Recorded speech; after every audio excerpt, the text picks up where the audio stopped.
तो अगर हम सबसे पहले ये करें कि XAT exam how is it different from the CAT exam, तो कैट एग्जाम बच्चे आपका नवंबर के लास्ट संडे को आपका कैट का एग्जाम हो जाता है, राइट।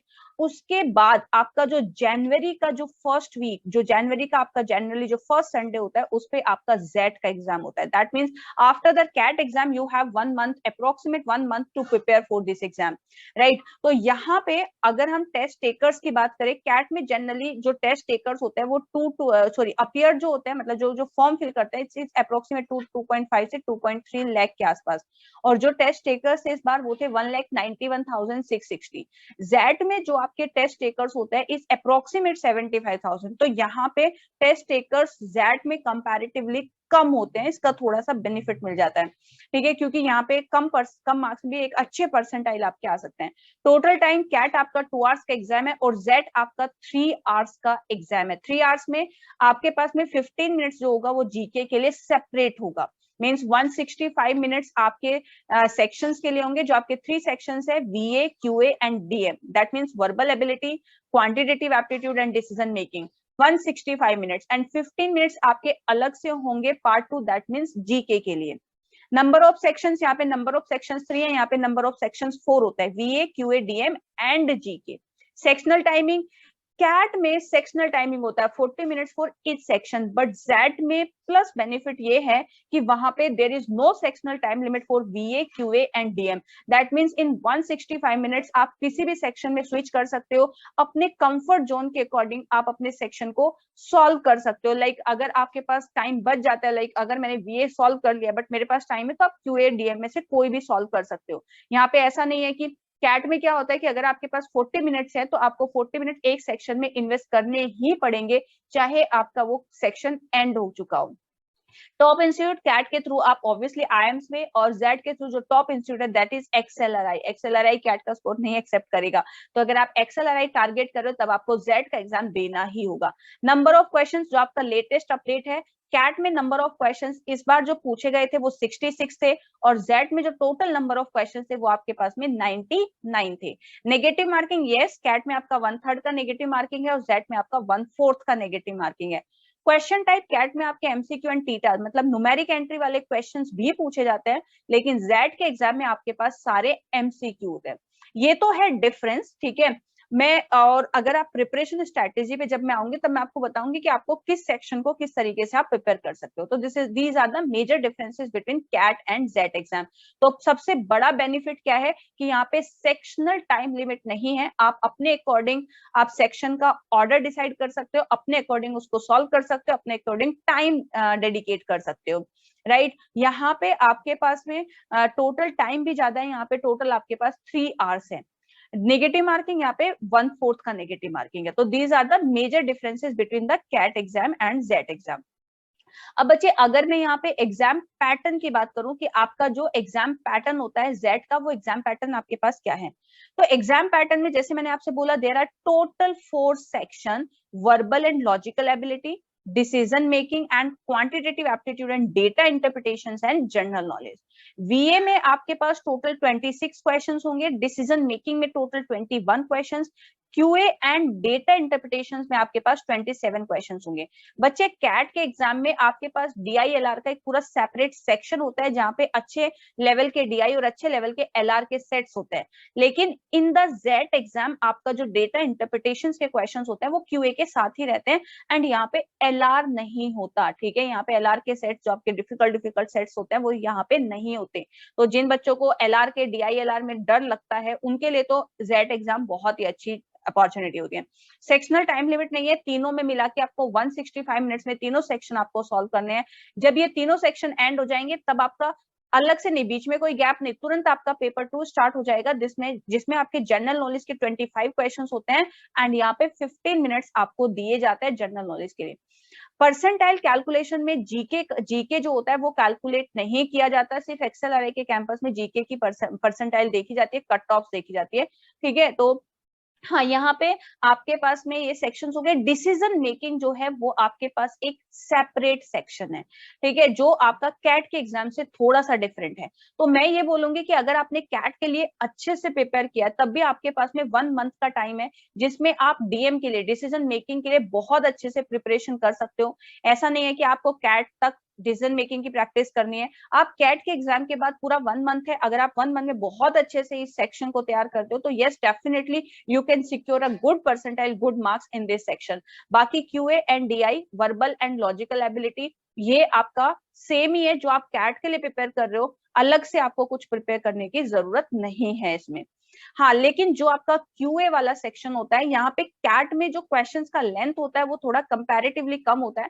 जैट में क्वेश्चंस का लेंथ, QA में क्वेश्चंस का लेंथ थोड़ा ज्यादा होता है, लेकिन क्वेश्चंस कंपेयर टू कैट थोड़े इजियर साइड होते हैं। कंपेयर टू कैट इजी नहीं होते, बट अगर हम कैट से कंपेयर करें, मैं यहाँ पे अभी मैं जैट के प्रीवियस ईयर क्वेश्चंस भी डिस्कस कर रही हूँ। तो मैंने अभी 2021 के क्वेश्चंस डिस्कस किए हैं, आप प्लेलिस्ट चेक कर सकते हो, जैट प्रीवियस ईयर क्वेश्चंस। और अगर आप प्रिपरेशन कर रहे हो एग्जाम के लिए तो डेफिनेटली आपको प्रीवियस ईयर पेपर सॉल्व करने चाहिए, ठीक है। तो this is the exam pattern. तो वर्बल एंड लॉजिकल एबिलिटी मतलब आपको वही जो आप वीआरसी कर रहे हो कैट के लिए उसी की प्रैक्टिस करनी है, क्यू एंड डीआई में उसी की प्रैक्टिस करनी है। तो there is a separate section decision making, जिसमें आप 1 मंथ में अच्छे से तैयार कर सकते हो for the end same the GK, ठीक है। जीके में भी आपको कट ऑफ जितना मतलब टॉप नहीं करना है, अगर आप नॉर्मल प्रिपरेशन करके जाओगे तो आप जीके की परसेंटाइल, अच्छी परसेंटाइल आप यहाँ पे लेके आ सकते हो।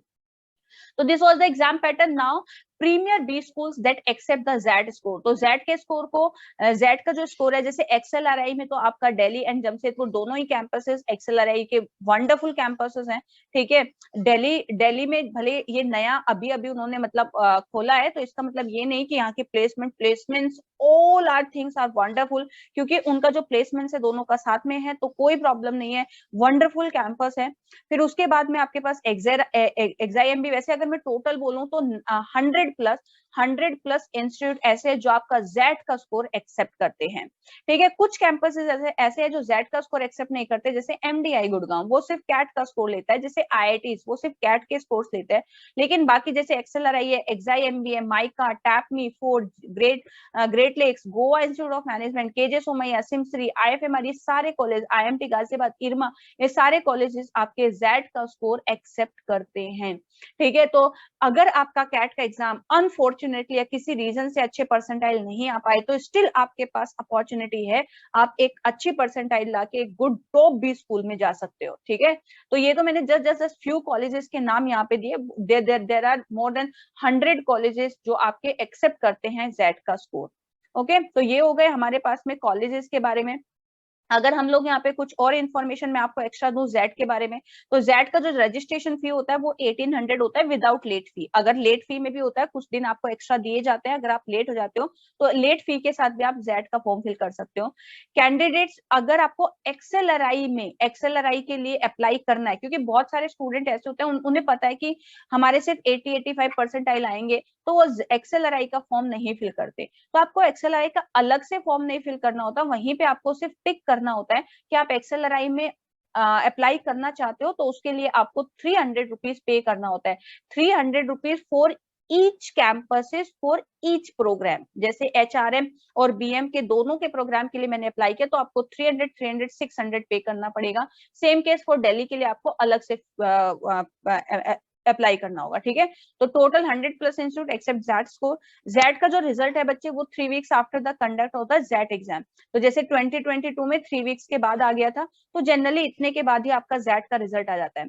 तो मैंने क्या बोला, जेड का एग्जाम जनरली आपका जनवरी के फर्स्ट संडे को हो जाता है। यहाँ पे आपका ऑन स्क्रीन कैलकुलेटर की फैसिलिटी नहीं होती, कैट के एग्जाम में आपका ऑन स्क्रीन कैलकुलेटर की फैसिलिटी है। So these are the information related to that exam. So I would suggest, I would recommend, if you are preparing for the CAT exam, then definitely you should attempt for the ZET exam until unless your target is only and only to go into the IIMs. अगर सिर्फ और सिर्फ आपको IIM के अलावा और कहीं नहीं जाना, तब तो ठीक है, आप मत फिल करो जेड का फॉर्म। बट अगर आपको आईएम्स के अलावा आप सोच रहे हो कि मैं एक टॉप बी स्कूल में जाऊं, तब आपको जेड का फॉर्म भरना चाहिए। क्योंकि आपको नहीं पता बच्चे, कई बार ऐसा होता है कि हमारी प्रिपरेशन बहुत अच्छी होती है, ये एक्स्ट्रा एडवाइस मैं आपको दे रही हूँ। कई बार हमें पता होता है हमारा एग्जाम बहुत अच्छा जाएगा, आवर प्रिपरेशन इज वंडरफुल, लेकिन डी डे पे यार कुछ भी हो सकता है, तो डोंट टेक द चांस, आप फिल कर देना। इस बार तो कैट के एग्जाम के बाद भी जेट की डेट थी, तो अगर कैट, तो आपको पता चल सकता है कि मुझे फॉर्म फिल करना है नहीं फिल करना है, बट अगर कैट के एग्जाम से पहले इसकी लास्ट डेट आ जाती है to fill the form, then आप फॉर्म फिल कर दो। डोंट टेक द चांस, अगर आप इतना महंगा एमबीए कर सकते हो तो एक फॉर्म और फिल कर दो, राइट? ठीक है, क्योंकि बहुत सारे स्टूडेंट्स के साथ ऐसा होता है कि वो डी डे पे कुछ ऐसी प्रॉब्लम्स आ जाती है कि अच्छा परफॉर्म नहीं हो पाया कुछ भी। So these are the information related to the ZET exam. Still, if you want to know anything about this exam related to colleges या फिर इंटरव्यू एक्सपीरियंस, तो अगर आपको जो भी जानना है आप मुझे यहाँ पे मेल कर सकते हो या फिर आप कमेंट बॉक्स में कमेंट कर सकते हो। माई email ID is growtogether60@gmail.com. So guys, thank you so much. We will meet in the next video for the next exam information. Most probably I will make a video on the IFT exam. Okay, so thank you so much. Bye bye, take care.